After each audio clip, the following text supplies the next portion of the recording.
নমস্কার বন্ধুরা, আমি সুদর্শন আপনাদের প্রত্যেককে স্বাগত জানাই আরেকটি নতুন হাড়হিম করা গ্রাম বাংলার ভূতের গল্পে। আজ আপনি শুনতে চলেছেন লেখিকা অদ্রিজা ভট্টাচার্য বিরচিত গ্রাম বাংলার ভূতের গল্প হাড়গিলে বিলের মাছ খেকো। তবে আমাদের গত এপিসোডে যে ধাঁধা প্রশ্নটি রাখা হয়েছিল তার সঠিক উত্তর যারা দিয়েছিলেন তাদের নাম আজকের গল্পের শেষে ঘোষণা করা হবে, এবং আজও গল্পের শেষে থাকছে আরেকটি মজাদার ধাঁধা। সেটি সলভ করে আপনার নামের সঙ্গে অবশ্যই কমেন্ট সেকশনে লিখতে ভুলবেন না। তাহলে চলুন শুরু করি আজকের গল্প। শুরু হচ্ছে হাড়গিলে বিলের মাছ খেকো।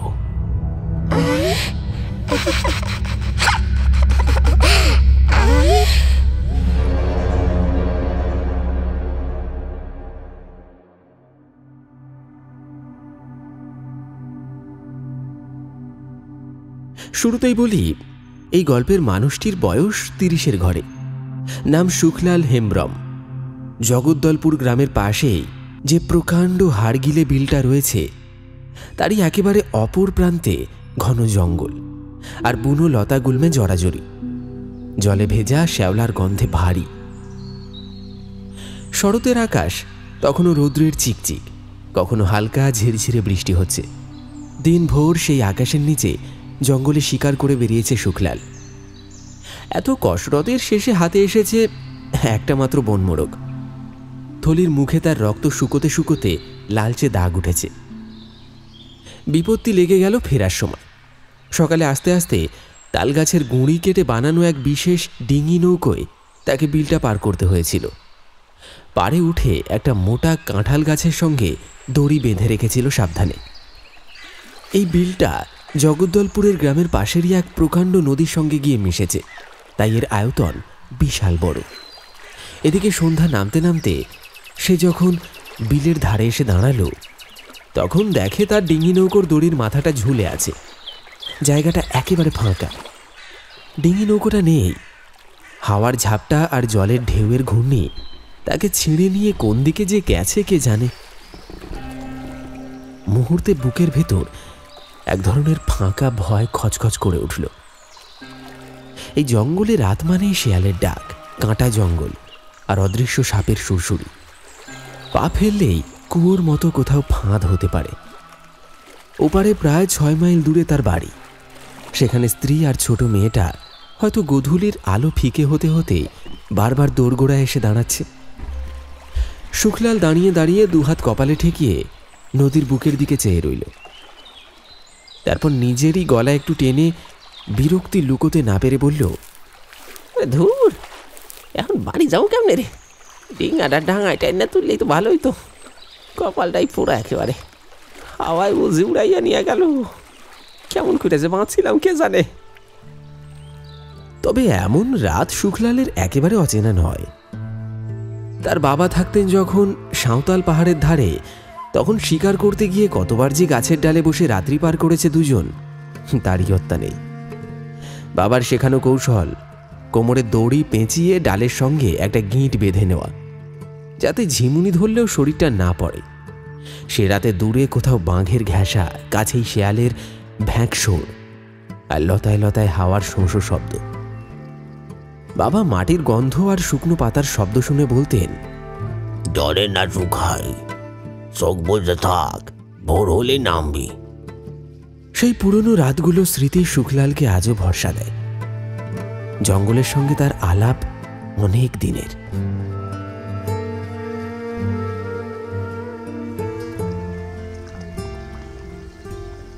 কিন্তু ভরসা থাকলে কি সব সংকট কেটে যায়? ঠোঁট কামড়ে থলি থেকে বনমোরগটা আরো ভালো করে চেপে বাঁধল। তারপর লুঙ্গির গিট খুলে বের করলো একটা বিড়ির প্যাকেট আর দেশলাই। আঁচড় দিয়ে কাঠি জ্বালাতেই শুষ্ক শালপাতায় আগুন ধরার মতো খসখস শব্দ হলো। অন্ধকারের কপালে একটা ছোট্ট শিখা ফুটে উঠল। বিড়ির ধোঁয়া নদীর হালকা বাতাসে পাক খেয়ে দূরে মিলিয়ে গেল। পশ্চিম আকাশে সূর্য তখন ডুবে গেছে, তবু ম্লান গোধূলির আলো ভাঙা কাঁচের মতো ছড়িয়ে রয়েছে। নদীর জলের উপর একটানা রূপলি লেপ। ওপারের ছোট ছোট কুঁড়ে ঘরগুলোর ভেতর থেকে দু একটা হ্যারিকেন বাতির ক্ষীণ হলুদ আলো জ্বলে উঠছে। এই পারে দাঁড়িয়ে থাকলে সেই আলো যেন গোধূলির সঙ্গে গিয়ে লেগে থাকে। সুখলাল ধোঁয়ার ফাঁকে ফাঁকে মনে করল ঘরের কথা। ঘরে তার মেয়ের কচি গলা। আজ কিন্তু বাবা মাছ আনবা। তাড়াতাড়ি ফিরে আসবা তো, একা একা যাইতেছো। এইসব টুকরো কথাই কানে বাজতে থাকলো। তাদের বাস ঝোপঝাড়ে ঘেরা এক জঙ্গলাকীর্ণ এলাকায়, টিনের চালার ঝুপড়িতে। নিজেদের লোকজন, কটা পরিবার পাশাপাশি, কাজ কারবার, মাছ ধরা, ছোটখাটো শিকার, বুনো মধু আর কচি বাঁশ কেটে বেচা। বাজার দূরে, গাঁয়ের লোকেরা তাদের দিকে অচেনা কৌতূহলে চায়। তবু এ জীবনে সুখলালদের দিন চলে। আজ একটু ভালো শিকারের আশায় একাই চলে এসেছিল বিলের এই পারের ঘন দিকটায়। কে জানতো এমনভাবে আটকে পড়তে হবে। তার সঙ্গে ছিল মুড়ি আর দু একটা নারকেল নাড়ু, তাও শেষ হয়ে গেছে। ক্ষুধা বড় জ্বালায়। কিন্তু সময় যত এগোচ্ছে অনিশ্চয়তা যেন তত চেপে বসছে। বিলের ধারে একখানা নারকেল গাছ দেখেছিল শুক্লাল। অন্ধকার ঘনিয়ে আসার আগেই লাঠি ফেলে দুটো ডাব পেড়ে খোসা ফুঁড়ে জল খেয়ে নিয়েছে। কিঞ্চিত জিরিয়ে নিয়েছিল তখন। এখন একটা গাছের তলায় বসে কাঁধের থলিটা নামিয়ে ধোঁয়া টেনে টেনে সে স্থির হয়ে রইল। হাওয়া ফুরফুরে, পাতার গায়ে বৃষ্টির কণা। চোখের পাতা ভারী হচ্ছিল। জলের সুর, ধোঁয়ার স্বাদ, সব মিলিয়ে শরীর আলগা আর নিস্তেজ। একটা ঘুম ঘুম ভাব নেমে এসেছিল চোখে। এমন সময় কেমন যেন লোমশ নরম দ্রুত কিছু একটা গা ঘেঁষে সরে গেল। যেন বরফের মতো ঠান্ডা একটা ছোঁয়া। পিঠ বেয়ে কাঁধে উঠে এলো। দম ফেলে উঠল শুক্লাল। ঝিমুনি উড়ে গেল এক ঝটকায়। চোখ কচলে চারধারটা দেখল। সামনেই বেলে পাথরের ঢিবি, ডান দিকে কিছু বেত ঝাড় আর বাঁদিকে ঝুঁকে থাকা কাঁঠাল গাছ। নড়াচড়ার কোনো আওয়াজ নেই। শিয়াল হলে ভোঁ ভোঁ শব্দ উঠত, বুনো কুকুর হলে দল বেঁধে চেঁচাত। তবু ঠিক পাশ দিয়ে কার যেন ছায়া গিয়ে মিলিয়ে গেল বলে মনে হলো। সুখলাল দেখল আকাশে ঠিক তখনই ভেসে উঠেছে একেবারে গোল পূর্ণিমার চাঁদ। জ্যোৎস্না যেন নদী জুড়ে সাদা জাল বিছিয়ে দিল। জ্যোৎস্নায় জঙ্গল আরো গাঢ় আর নদী অপরূপ। সুখলাল উঠে দাঁড়াল। বিলের বুকে অনেকটা দূরে একটা ছোট্ট হলুদ রঙের আলোকবিন্দু যেন দুলে উঠল। অতি ক্ষীণ, তবু দেখা যায়। মনে হলো নৌকো, কারোর হ্যারিকেন কি। এক চিলতে আশা ফেটে উঠল বুকের ভেতর। যেন কেউ ডেকে বলল, থাক, পথ আছে। সে চেরা গলায় চিৎকার করে উঠল, ওহে, কেউ থাকলে এদিকে এসো, আমি আটকা পড়েছি এই জঙ্গলে।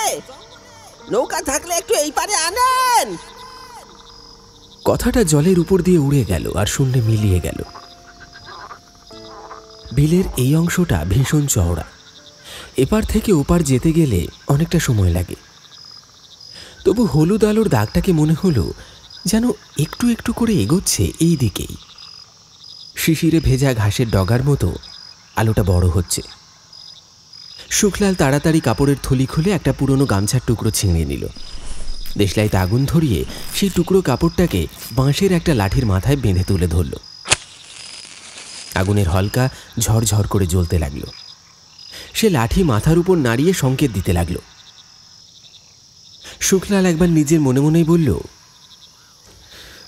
ঈশ্বর, এখন যদি একটা ভেলা দুইটা যায়, বাড়ির মুখটা দেখি। লাঠির আগুন আরো একবার উঁচু করে নাড়ালো সে, যেন এই আলো আর সেই আলোর মধ্যে একটা সেতু বেঁধে দিল। এখন শুধু অপেক্ষা। আলোর বিন্দুটি ক্রমশ বড় হচ্ছে। জঙ্গলের নিস্তব্ধতায় একসময় দূর থেকে যেন ভেসে এলো জল বাওয়ার ছন্দ, কাঠের দাঁড়ার ছপছপ শব্দ। শুক্লাল স্থির দাঁড়িয়ে রইল। হ্যারিকেনের হলদেটে আলো টলমল করতে করতে এপারের চর ধরল ছোট্ট নৌকাটি। বাঁশের লগার সঙ্গে বাতিটা ঝুলে আছে। আলোটা নড়লেই নৌকোর গা ঘেঁষে কালচে জল যেন কেঁপে ওঠে। মাঝখানে কাঠের একটা ছোট ছই, তার নিচে গুটিয়ে রাখা জাল শৈবালের কটু গন্ধে ভেজা। নৌকার চালক লোকটা কাছাকাছি এলেই দেখা গেল ওই 50 পেরোনো এক মধ্যবয়স্ক লোক। দেহটা রোগা শুকনো, তবু হাড়ে ধৈর্যের রেখা, চুল উস্কো খুস্কো, কাঁচা পাকা মেশানো, চোখ দুটো অদ্ভুত কঠোর, যেন জলের দিকেই চেয়ে থাকতে থাকতে অন্যমনস্ক হয়ে গেছে। গায়ে মলিন ধুতি, কাঁধে পুরনো একটা গামছা। নৌকোর নাক বালিতে ঠেকতেই লোকটা লাঠি ঠেলে দাঁড় করালো। গামছা দিয়ে কপালের ঘাম মুছে কৌতূহলী গলায় বলল, এই রাতে চড়ে এলেন কি করে? শুক্লাল একটা নিঃশ্বাসে সব খুলে বলল। ডিঙিটা বেঁধে রেখে শিকারে গেছিল, ফিরে দেখে দড়ি ছিঁড়ে নৌকা ভেসে গেছে। তারপর হাত জোর করে বলল, আপনি যদি কৃপা করে একটু ওপারে পৌঁছায় দেন, বাকিটা পথ আমি হেঁটেই চলে যাব। নিশ্চয়ই, আসুন আসুন, তাড়াতাড়ি উঠে বসুন। শুক্লাল থলিটা বগলে গুঁজে নৌকায় উঠতেই দাঁড়াটা জলে পড়ল। তারপর ছপছপ শব্দে নৌকা ভেসে চলল জলের বুকের ওপর দিয়ে। নরম স্রোত নৌকার গা ছুঁয়ে যেতে যেতে যেন ফিসফিস করে। ক্রমে দূরে ফেলে আসা চর কালো হয়ে গেল। এক অজান্ত দুশ্চিন্তার বোঝা শুক্লালের মাথা থেকে নেমে গেল। একটা দীর্ঘ হাঁপ ছেড়ে নিঃশ্বাস ছাড়ল শুক্লাল। কিছুটা এগোতেই শুক্লাল জিজ্ঞেস করল, আচ্ছা, সময় কতটা হইল? লোকটা ক্ষীণ হেসে বলল, তা তো বলতে পারি না, আমার কাছে ঘড়ি নেই, সময়ের হিসেব রাখারও দরকার পড়ে না। এই নদীতেই, এই বিলের বুকেই সময় কাটানো আমার নেশা। আমার সব কিছু এই জলের কাছে হারিয়েছে। কথা শেষে একটুখানি থামল লোকটা। সেই থামার ভেতরেই বেদনার মিহি তন্তু ছিল। জল যেমন টানে তেমনি ছিনিয়েও নেয়। আপনার নাম কি? বাড়ি কই? আমার নাম বিশু সর্দার, বাড়ি পঞ্চবাটি গ্রামে। তোমাকে দেখে মনে হচ্ছে আদিবাসী গায়েন লোক। একদমই ঠিক কথা কইছেন। এই দিকটা একটু শিকারের আশায় আইছিলাম, একটা বনমোরক ছাড়া কিছুই হাতে লাগলো না। বিশুর চোখ দুটো সেই কথাতেই কেমন যেন জ্বলে উঠল। একবার সে তাকালো সরাসরি শুক্লালের গলায় গামছা বাঁধা বনমোরকটার দিকে।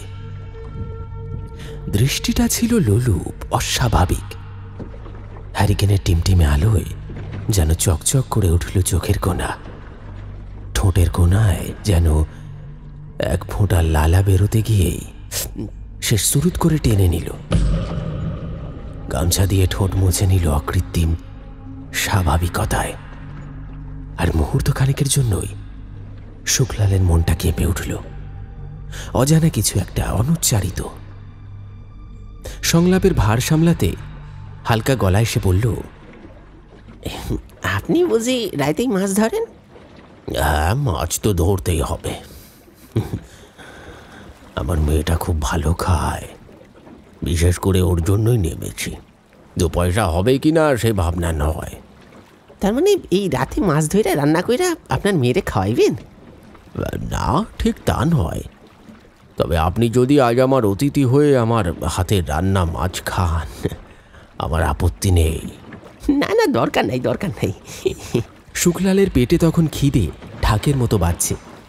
চোখের সামনে ভেসে ওঠা ধোঁয়া ওঠা ভাতের থালা, আর তার উপরে আলতো করে রাখা মচমচে ভাজা মাছ, পাশেই ঝাল লঙ্কা। ভাবতেই যেন জিভে জল চলে এলো। কিন্তু সে গলার স্বর নিচু রাখতে রাখতেই বলল, আমিও বাড়ি যাই, আমার বাড়িতে একটা মেয়ে আছে, অপেক্ষা করে আছে। বিশু হালকা হেসে যেন নিজের সঙ্গেই কথা বলল,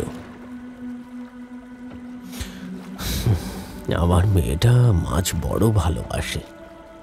আগে নিরামিষ খেত ছোটবেলায়, বড় হতে হতে কেমন জানি মাছ মাংসের দিকে টান ধরল। এর পেছনেও একটা কাহিনী আছে। আমরা যা যা ঝুঁকি পার করেছি তা না বললে বিশ্বাস হবে না গো। ও আচ্ছা, তাই নাকি? তখন না শুনতে বড় ইচ্ছে করতেছে যে। বিশু হঠাৎ ঠোঁটের উপর তর্জনী ঠেকিয়ে চুপ করার ইঙ্গিত দিল। ফিস ফিস করে বলল, চুপ চুপ চুপ চুপ, এদিকটায় অনেক মাছ আছে, আগে জালটা ফেলে দিই। সে নড়ে চড়ে বসল, ছইয়ের নিচ থেকে জালটা টেনে তুলল। জালের শীষের কাটা ওজনগুলো হ্যারিকেনের আলোয় ঝকমক করে উঠল। বিশু জালটা 2 হাতে মেপে নিল, যেন বহুদিনের চেনা একটা সুর বাঁধছে। তারপর নৌকার ধারে দাঁড়িয়ে কাঁধের উপর দিয়ে বৃত্ত এঁকে জালটা ছড়ল।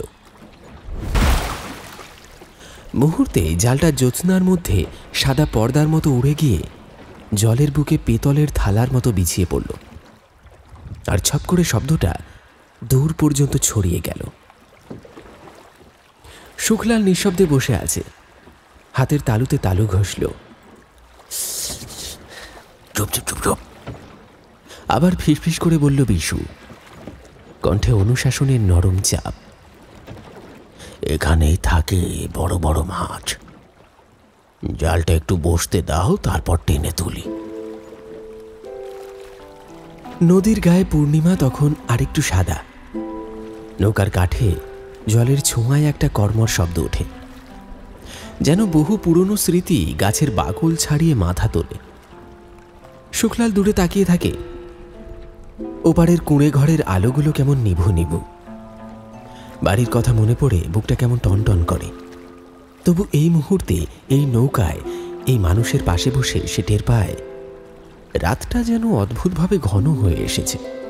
হ্যারিকেনের দবদবে আলোয় বিশু সর্দারের চোখ কখনো কঠিন, কখনো কোমল, কখনো আবার এক রহস্যময় লোভের ছায়া খেলে যায়। এমন সময় জলের তলায় কোথাও যেন মৃদু টান পড়ল। বিশু হাতের আঙুলখানি টান টান করল, কানের কাছে দড়িটা তুলল। তার ঠোঁটে অদ্ভুত এক হাসি ফুটল। এসেছে, বসেছে, এখন দেখো।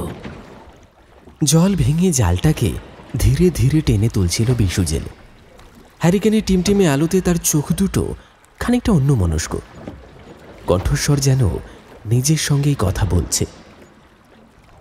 সেবার বর্ষায় আহা, কি ইলিশ উঠেছিল নদীতে, জাল ফেললেই উঠছে, গুনে শেষ করা যেত না। গিন্নি আমার সর্ষে ইলিশ এমন রান্না করতো যে গ্রামের লোক খেয়ে বলতো, বিজু তোর ঘরে দেবীর হাত আছে। তখন আমার মেয়ের বয়স 16-17 বছর। বেশিরভাগ সময় নিরামিষ খেত, ডাল সবজি, আর ওই মাঝে সাঝে ছোট্ট কই, খলসে কিংবা ভাজা পুঁটি। কিন্তু সেই বছর সর্ষে ইলিশের স্বাদ পেয়েছিল প্রথমবার। মেয়েটা রোজই বলতো, বাবা আজ আবার ইলিশ ধরা পড়বে তো, আজ আবার সর্ষে ইলিশ করবে তো। সেই হাসি মাখা মুখ, সেই আশা ভরা চোখ আজও যেন দেখছি। সেই কয়দিন একটানা রান্না হলো।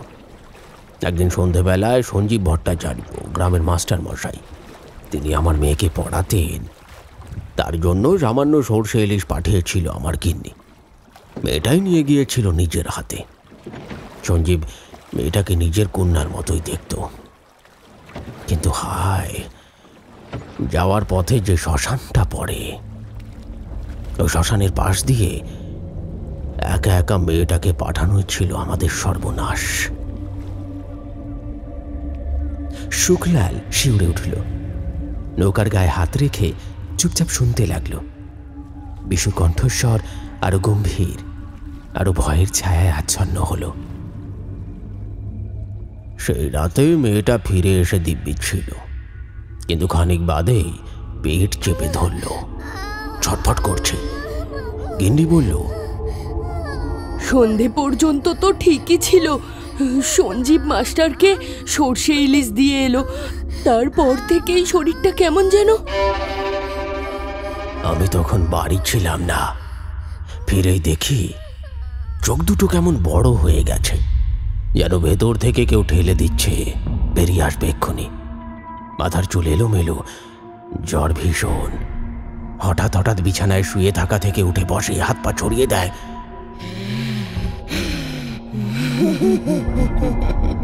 ঘাটটা বেঁকিয়ে এমন ভঙ্গি করে যেন মানুষের শরীরে মানুষ নেই, অন্য কিছু ঢুকে গেছে। এক এক সময় হেসে ওঠে, গলায় গান ধরে, যেন কারোর নাম ধরে ডাকছে। কখনো আবার ঘরের কোণে দাঁড়িয়ে নিজের ছায়ার সঙ্গে কথা বলে।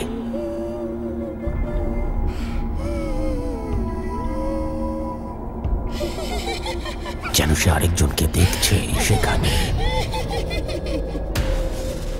মাঝে মাঝে গভীর রাতে জানলার গড়া আঁকড়ে ধরে দাঁড়িয়ে থাকে, নদীর দিকে তাকিয়ে থাকে, ফিসফিস করে বলে,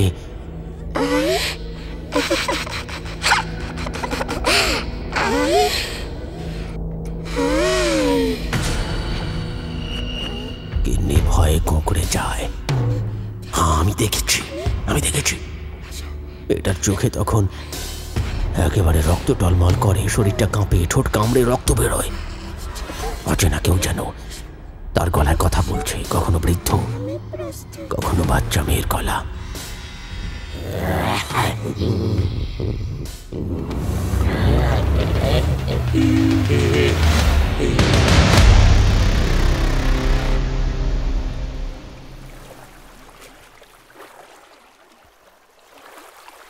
এই পর্যন্ত বলেই বিশুর হাতের টান আবার শক্ত হলো।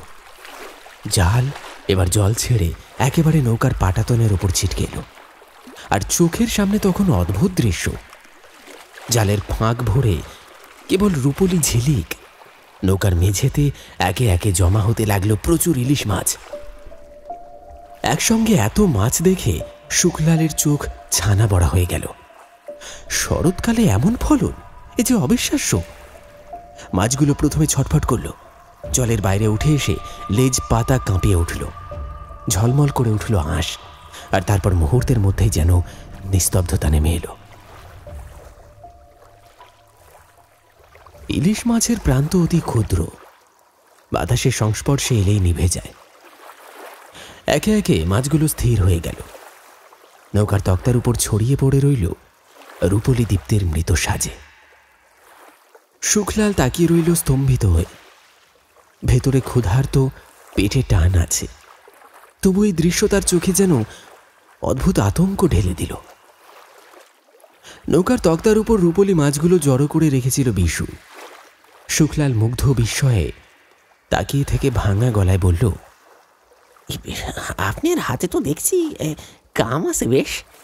এত মাছ একসঙ্গে এই জন্মে আমি দেখি নাই, তাও আবার ইলিশ। চিন্তা করো না, এ মাছের ভাগ তুমিও পাবে। অনেক ধন্যবাদ। জঙ্গল ঘুরা আজ একেবারে দিশে হারা। আপনার মতন মানুষরে পাইব ভাবি নাই। আচ্ছা, তারপর কি হইল কন্যা? আপনার মাইয়া ঠিক হইল নাকি? বিশু উত্তর না দিয়ে দাঁড়ায় একটা ঠেলা দিল। নৌকা হেলে পড়ে আবার সোজা হলো। সে জালটা আবার কায়দা করে গোল বানিয়ে কাঁধের উপর দিয়ে ঘুরিয়ে ছুড়ে দিল। হ্যারিকেনে টিমটিমে আলোয় শীষের টুকরোগুলো চকচক করে জলের গায়ে গিয়ে বসল। তারপর কথায় ফিরল ধীর স্বরে, আমাদের গ্রামের ওই শ্মশানটা বুঝলেন তো, ভালো নয়। সন্ধে নামলেই সবাই পথ ঘোরায়। কথায় কথায় বলে ওখানে বহু বছর আগে প্রেততারিণী যজ্ঞ হয়েছিল। ভূত পিশাচ মৃতের অশান্ত আত্মা যে সমস্ত গ্রাম ঘাট বসতি ছেয়ে ধরে, ওদের তাড়াবার তন্ত্রক্রিয়া, আগুন, মন্ত্র, কুণ্ড আর বলি। তখনকার পণ্ডিত তান্ত্রিকেরা বলেছিলেন, যদি কুমারী প্রাণের দীপটা কুণ্ডে উৎসর্গ হয়, অশুভ শক্তি গ্রাম ছেড়ে যাবে। যারা ছিল বিশ্বাস করেছে, যারা বারণ করেছিল তাদের কথা টেকেনি। এক কিশোরীকে জীবন্তই আগুনে ছুঁড়ে দেওয়া হয় একবার, তারপর তার পুড়ে যাওয়া শরীরটাকে বলি দেওয়া হয়। সে এক ভয়ঙ্কর কার্যক্রিয়া। লোকে বলে রাত ভোর মন্ত্র পড়া হয়েছিল, চারিদিকের গাছপালা সাদা ছাই হয়ে গেছিল, আর ভোর হতেই হাওয়ার সঙ্গে শোঁ শোঁ করে কাঁদা কাঁদা এক কিশোরীর গলা ওঠে।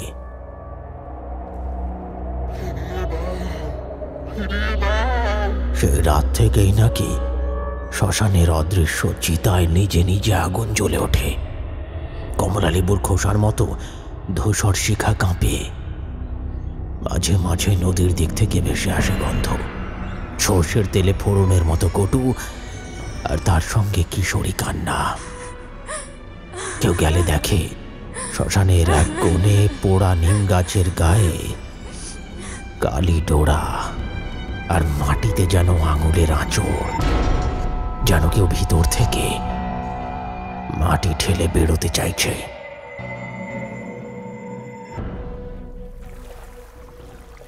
তবে সে সময় আমার মেয়ের কাণ্ড কারখানা কাউকে জানায়নি।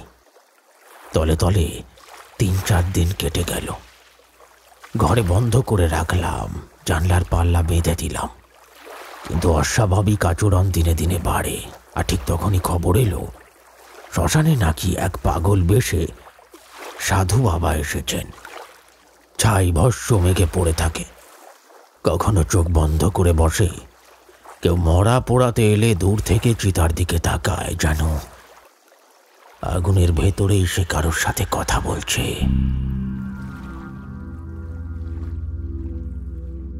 অনেকে বলে আগুনের শিখায় নাকি ভূতের মুখ দেখে। রহস্যে ভরা একটা মানুষ। গেলাম তার কাছে, যেতেই তিনি চোখ কটমট করে চিৎকার করল, দৌড় দৌড় হয়ে যা, পাপ মাথা, তোর মেয়ের পা মৃত্যুর দোরগোড়ায়। ওরে, ওরা নিয়ে যাবে। ওরা যে দেহ খুঁজছিল সেদিনই গন্ধ পেয়ে গেছে, সর্ষে ইলিশের গন্ধ।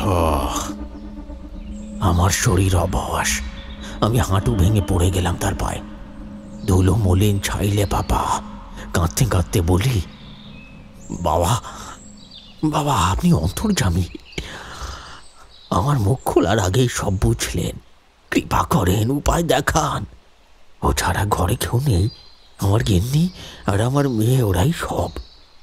সাধু বাবা প্রথমে থমথমে, চোখ বন্ধ করে একদম চুপ। অনেকক্ষণ পর ধীরে ধীরে চোখ খুলে বললেন, তোর মেয়েকে বাঁচাতে চাইলে ওকে একবার এই পৌর শ্মশানের ভেতরে আনতে হবে। ভোর রাতে ঠিক 3টে বাজলেই শ্মশানের মাঝখানে দাঁড় করিয়ে দিবি। ওই সময় অশুভরা প্রকট হয়, তারা চলাফেরা করে খোলা হাওয়ায়। তোর মেয়ের ভেতরে যে ঢুকে আছে, যদি তার চেয়েও লোভী, তার চেয়েও বদ শক্তি কোনো আত্মা, তাকে ডেকে নিয়ে যায়, একলা ছেড়ে দেয়, তবে মেয়েটা বাঁচবে। শুনে রাখ, তোর মেয়ের ভেতরে এখন যে আছে সে কোনো সাধারণ আত্মা নয়। অসময়ে অপঘাতে মরেছে। রাগ, ক্ষুধা, হতাশায় সেই প্রেত শক্তিশালী, কিন্তু কিন্তু কিন্তু কি বাবা? বদলে তোর বংশের কেউ চিরতরে হারিয়ে যাবে। শুনে বুকটা ধরাস করে উঠল। আমাদের বংশই বলতে কে আছে? আমি, আমার গিন্নি আর একমাত্র মেয়ে। বহু বছর আগে দেশ ভিটা ছেড়ে এখানে এসেছি। আমার দাদার সংসার আছে, তারা থাকে পুরনো ভিটেতে। কাকে নেবে, কাকে? এই ভয় মাথায় বিঁধে থাকলো। তবু মেয়ের অবস্থা দেখে আর মন সায় দিল না অপেক্ষার। মেয়েটা দিনে দিনে শুকিয়ে যাচ্ছিল। কাল বসে গেছে, চোখ গহ্বরে। রাত্রে দাঁত ঘষে ঘষে শব্দ করে, কখনো দেয়ালে মাথা ঠোকে। আর একদিন সন্ধেবেলা বাজার থেকে ফিরি। ঘরের দরজা খুলতেই দেখি বিছানার পায়ার ঠিক পাশে মাটির উপরে আমার মেয়েটা বসে আছে, হাত পা ছড়িয়ে। সামনে সামনে এক টুকরো কাঁচা মাছ, পুঁটি খোলসে আর কই পেয়েছিলাম 2 দিন আগে। ও একটার পর একটা তুলে নিয়ে দাঁতে কুটুস করে কামড়ায়, আঁশ চিবোয়, কাঁটা আলগা করে থু থু করে ফেলে দেয়। টপ করে মাটিতে পড়ে খচখচ শব্দ হয়। চোখ দুটো লালচে, ঠোঁটে কাঁচা রক্তের ছোপ, নাকে মুখে মাছের কাঁচা কটু গন্ধ। আমাকে দেখে থামলো না, বরং মাথা কাত করে কেমন এক বিষাদ হাসি, যেন বলছে, দেখো আমিও মাছ ভালোবাসি খুব।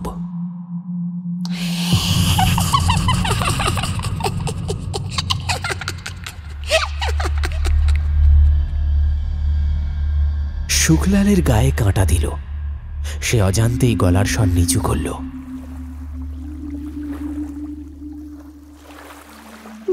তাইলে তো দেখতেছি আপনার উপর দিয়ে অনেক বড় ঝড় গেছে। এ তো ভয়ানক কথা।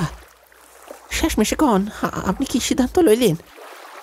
বিশু দাঁড়া টেনে নৌকোটাকে একটু স্রোতের সঙ্গে মিলিয়ে দিল। তারপর শান্ত গলায় বলল, নিজের রক্তের সন্তান, একটাই মেয়ে, ওর জন্য আমি সব করতে পারি। ওই সাধু বাবার কথা মতো এসে ভয়ঙ্কর পদক্ষেপটা নিলাম আমরা সেই রাতেই। ভোর 3টের আগেই শ্মশানের পথে রওনা দিলাম। বক্তব্য শেষ হতেই জলের তলা থেকে জালের সুতোর টানে ক্ষীণ কাঁপনে উঠল। বিশু কান পেতে শুনল, তারপর বলল, বসেছে, আবার বসেছে। জালটাকে আবারও জলের বুকে ডুবিয়ে দিয়ে ধীরে, খুব ধীরে টেনে তুলতে তুলতে বিশু জেলে বলতে শুরু করল, ভোর 3টের আগেই মেয়েটাকে নিয়ে পৌঁছলাম শ্মশান ঘাটে।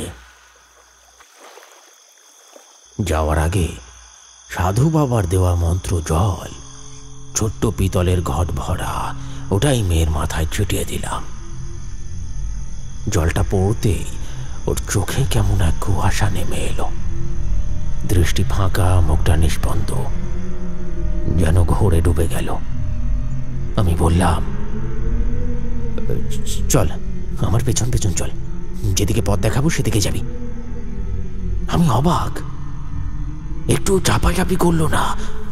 নিঃশব্দে কুকুরের মতো 4 হাত পায়ে ভর দিয়ে অদ্ভুত এক ভঙ্গিতে আমার পিছু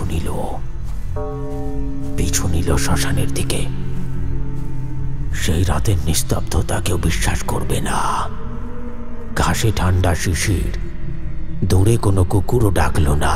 শিয়াল টিয়াল, নিশাচর পাখি সব যেন এক সম্মিলিত ভয়ে চুপসে গেছে। শুধু নদীর বুক থেকে ভেসে আসা অদৃশ্য নিঃশ্বাসের মতো বাতাসের হু হু শব্দ, যেন কেউ গোপনে শ্বাস নিচ্ছে, ঘুমোচ্ছে না। আমি মেয়েটাকে শ্মশানের মাঝখানে দাঁড় করিয়ে দিলাম। জ্যোৎস্না নেই, আকাশে কালো মেঘের ছিটে, আর তার ফাঁক দিয়ে কোনো মতে ফ্যাকাশে আলো। আগুনে পোড়া কাষ্ঠের গন্ধে বুক জ্বলে যায়। আমি সরে এসে এক বক্র বটের কোঁড়ির আড়ালে দাঁড়ালাম, চোখ এক দৃষ্টে আমার মেয়ের উপর। আর তখনই বদলটা শুরু হলো। মেয়ের বুকটা যেন ভেতর থেকে টান মেরেকে তুলল, কাঁধ উঁচু হয়ে দাঁত কিড়মিড়, কান দুটোতে যেন লালচে আগুন ঝিলিক দিচ্ছে। ঠোঁট ফাঁক হয়ে গেছে, জিভে কাঁচা মাছের মতো কটু গন্ধ। ঘাড়টা ধীরে ধীরে এমন ভাবে পেছনে বেঁকে গেল যে মনে হলো মেরুদণ্ডটি চিৎকার করবে, তবু শব্দ করল না। হাতের আঙুলগুলো লম্বা হয়ে গেল যেন। আর তার সঙ্গে শুরু হলো এক অদৃশ্যদের মেলা। শ্মশানের এক কোণে, যেখানে প্রেত তারিণী যজ্ঞ হয়েছিল, সেখানকার ছাই ভস্য হঠাৎ জেগে উঠল। হু হু করে একখানা ঠান্ডা বাতাস এলো, আর আমি দেখলাম নরম ধূসর শিখা নিজে থেকে জ্বলে উঠছে অদৃশ্য চিতার উপর। সেই শিখা থেকে পাতলা কিশোরী গলার কান্না। শব্দটা যেন কানের কাছে গিয়ে থেমে গেল। মাটির তলা থেকে তখন কেঁপে উঠল ম্রিয়মান একটা গুঞ্জন। পোড়া জমির পরতে পরতে যেন অদেখা আঙুল মাটি উল্টে দিচ্ছে, আর একে একে, যেমন করে বলি, খোলস ছাড়ানো আধ পোড়া দেহ উঠে এলো। কারোর কপালে কালি, কারোর গাল ঝরে পড়ছে ছাইয়ের মতো, কারোর চোখের কোটর খালি, শুধু শুষ্ক আলো।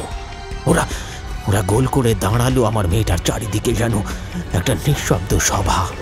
কারোর ঠোঁট নেই, তবু ফিসফিস আওয়াজ, কারোর আঙুল নেই, তবু ভাঙা কবজির ডগায় মেয়ের দিকে ইঙ্গিত। আর এক সময় দেখি পোড়া নিম গাছের কোটর থেকে ধোঁয়া হয়ে একটা ছায়া নামলো। সেও কিশোরী, হালকা, কিন্তু কণ্ঠে এমন ক্ষুধা যে শুনলে হাড় কেঁপে ওঠে। সময় তখন 3টে বাজতে আর বাকি নেই। হঠাৎ মেয়েটা ভেঙে পড়ার মতো দুলে উঠল। চোখ দুটো এত বড় বড় হয়ে উঠল যে কপালের চামড়া টান টান। ভিতর থেকে কারোর কণ্ঠ, না মহিলা না পুরুষ, ধোঁয়া ধোঁয়া স্বরে বলে উঠল। একই সঙ্গে আরো একটা গলা, কিশোরীর কাঁদতে কাঁদতে,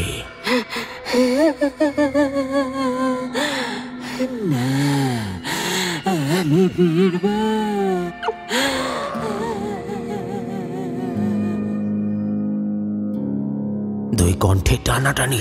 সে টান যেন মেয়ের দেহের ভিতরে। ওদিকে পোড়া মাটির দল থেকে টিক করে একটা শব্দ হলো, যেন মাটি ভেঙে উঠল কোনো কড়ি। তারপরে এক ঝটকায় মেয়েটার মাথা কেঁপে উঠে ধপ করে পড়ে গেল মাটিতে। আর সেই মুহূর্তে ভৌতিক সেই পরিবেশ হঠাৎ থমথমে হয়ে গেল। যে শিখা নিজে থেকে জ্বলে উঠেছিল সে এক নিমেষে নিভে গেল। আধ পোড়া শরীরগুলো যেন নীরবে ঢেউয়ের মতো ভেতরে গুটিয়ে গেল মাটির তলায়, যেন মাটি তাদের খেয়ে নিল। আর শ্মশানটা আবার নির্জন।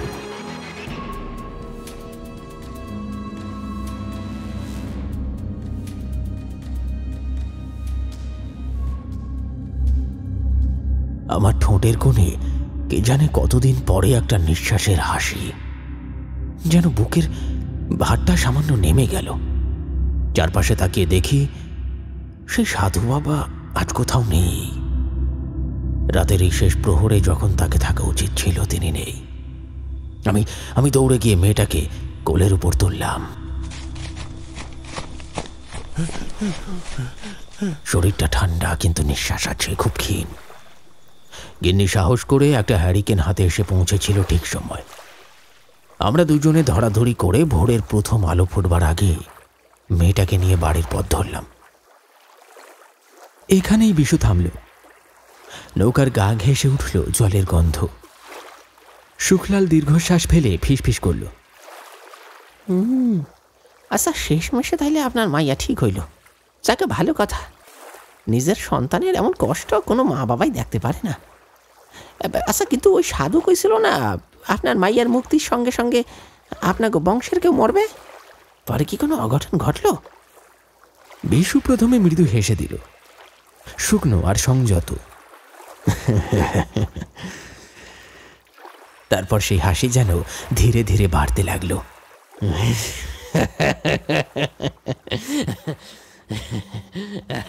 ফেটে বেরোলো দাঁতের ফাঁক দিয়ে, আর এক সময় তো অট্ট হাসিতে গিয়ে ঠেকলো সেটা। নদীর বুক কেঁপে উঠল। সেই হাসির মধ্যে কেমন এক ঠান্ডা কাঁটা আছে, যা শুনলেই মেরুদণ্ডে বরফের স্রোত নামে। ততক্ষণে জালের টান মেপে বিশু টেনে তুলেছে জালটা একেবারে নৌকার উপর। আবারও অজস্র ইলিশ, রূপলি আঁশের বৃষ্টি, তক্তায় টুপটাপ শব্দ। গম্ভীর আর ভয়ঙ্কর কণ্ঠে বিশু বলল, সাধুর কথা বিফলে যায়? গেল না। সত্যি বংশের একজনকে প্রাণ দিতে হয়েছিল, আর যে প্রাণ দিয়েছিল তার মধ্যে জেগে উঠেছিল কাঁচা মাছ খাওয়ার এক তীব্র ক্ষুধা। কে ছিল সেটা? বিশু সামান্য কাত হয়ে তাকালো। চোখে শীতল আলো, ঈষৎ হাসিতে বলল,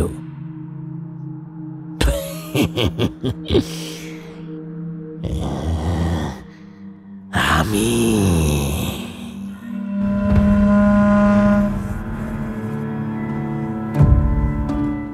কথাটা উচ্চারিত হওয়ার সঙ্গে সঙ্গে বিশু নিচু হয়ে নৌকার পাটাতনের উপর রাখা ইলিশগুলোর দিকে হাত বাড়ালো। একটা আঙুল দিয়ে চিড়ে কুটুস করে ছিঁড়ে নিল।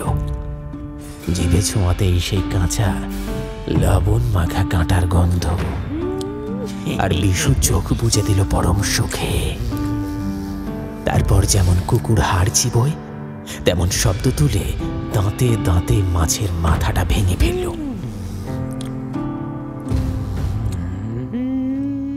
আঁশগুলো হ্যারিকেনের আলোয় উড়ে উড়ে তার কাঁধে চুলে লেগে রইল।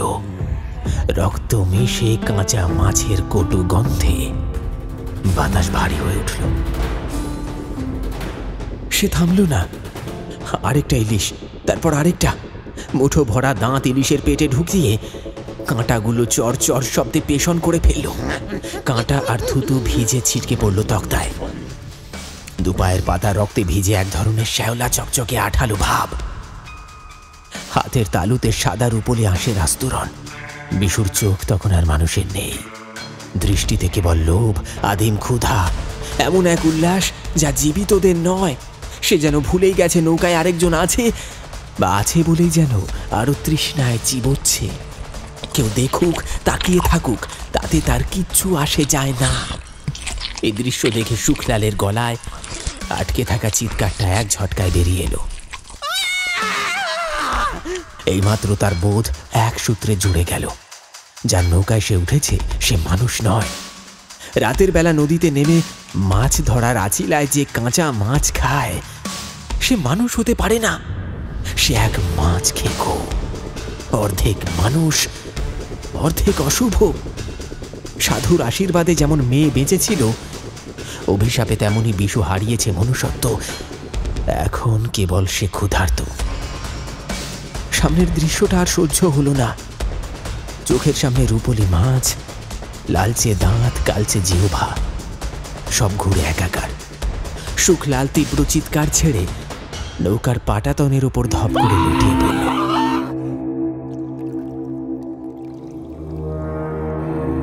চোখের সামনে হ্যারিকেনের শিখা কেবল একটা সরু রেখা হয়ে গেল। তারপর সেও নিভে গেল অন্ধকারে।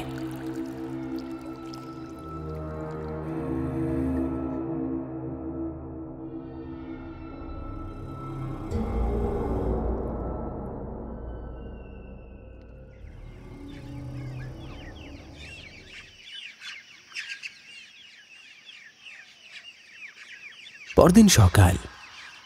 কপালে নোনা হাওয়ার চরম ছোঁয়ায় চেতনা ফিরে পেল সুখলাল। নিজেকে পেল অপরিচিত এক বালুচরে। নদীর ধারে কাশবনের ছায়া আর আকাশে সাদা নীল।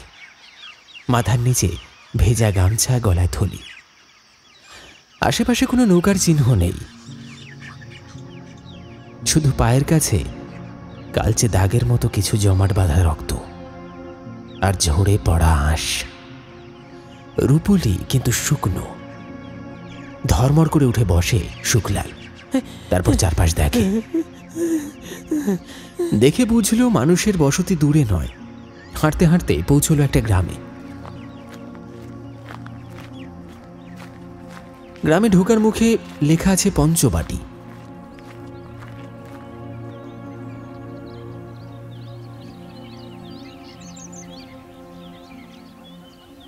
একটা গাছের নিচে দাঁড়ানো রয়েছে দুই একজন চাষা।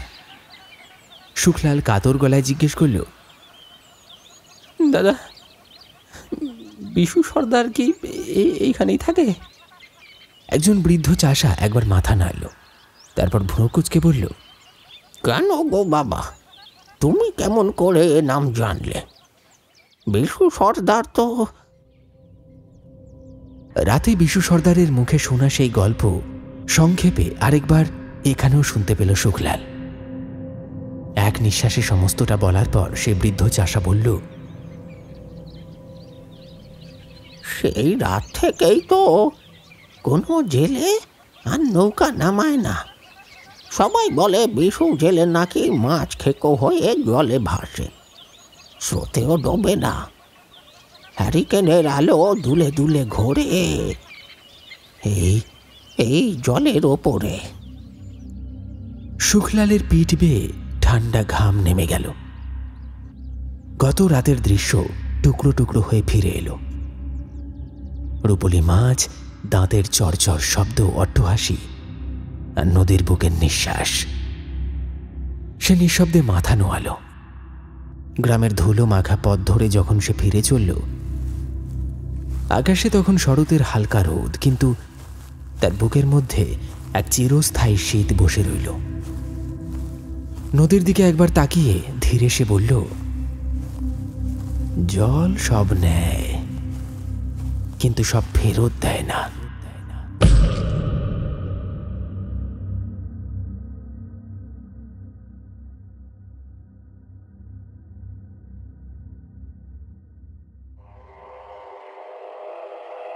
শুনলেন হাড় গিলে বিলের মাছ খেকো।